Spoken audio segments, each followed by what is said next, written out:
And now it's time for Corner Table. It's our exclusive theater review segment, and it features legendary critic John Simon and also newcomer Justin Brown. Simon, as you may know, he wrote for New York Magazine for more than 35 years. He's also been featured in the New York Times, Washington Post, among many, many other publications. Justin, he's an actor and director who's just getting started in the critic game. Well, tonight, they take a look at Charlie and the Chocolate Factory. The musical stars two-time Tony winner Christian Borle as Willy Wonka. Hey y'all. Hey John. Hi, hiya. So John and I, again, at our favorite corner table at Joe Allen.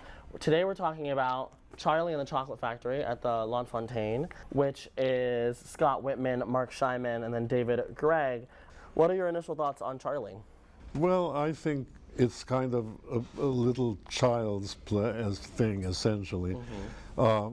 Even though Roald Dahl, the author, must have had a very funny mind, because everything he wrote was kind of spooky. It was. And so naturally this is spooky too in the second act. But in the first act, when it's not spooky, it's boring.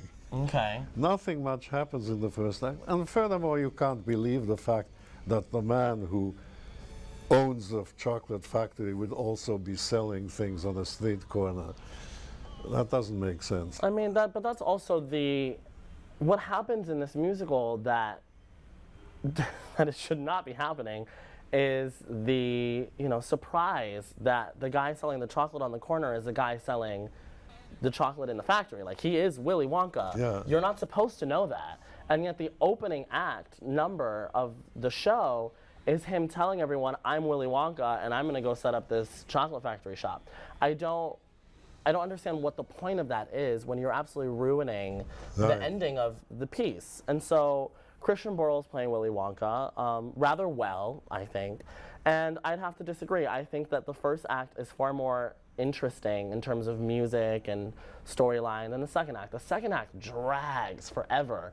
And I really do think that this whole piece can be cut down and composited into one 90-minute, one-act musical. I don't understand why it's so long.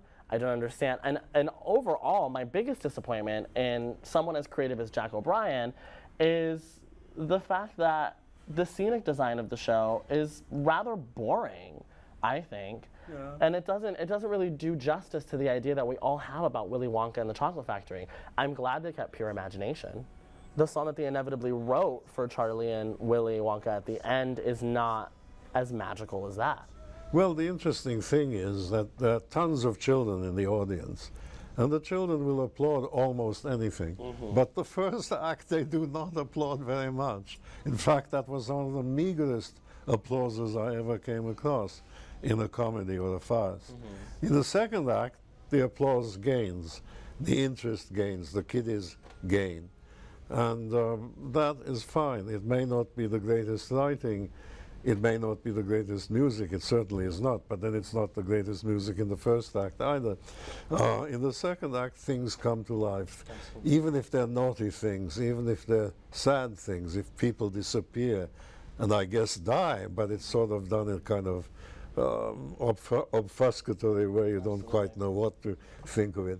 But even so, the kiddies began to like it, and the adults also went along and began to like it.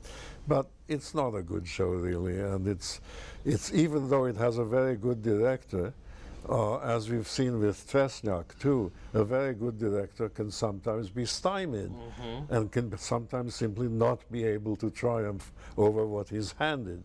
Jack O'Brien is one of the best, but he can't do much for the thing. I agree, and I do think that also Joshua Bergasse, who's a choreographer, did his best with the work. I do want to say Mark Thompson is the scenic designer. I know I didn't mention his name earlier. What about Bergasse? Josh Bergasse did choreography. But what about him? Well, I just think that he tried his hardest too with this, and I don't think that it's bad. I think it's actually pretty good work in terms of the choreography. What was that dance of the black?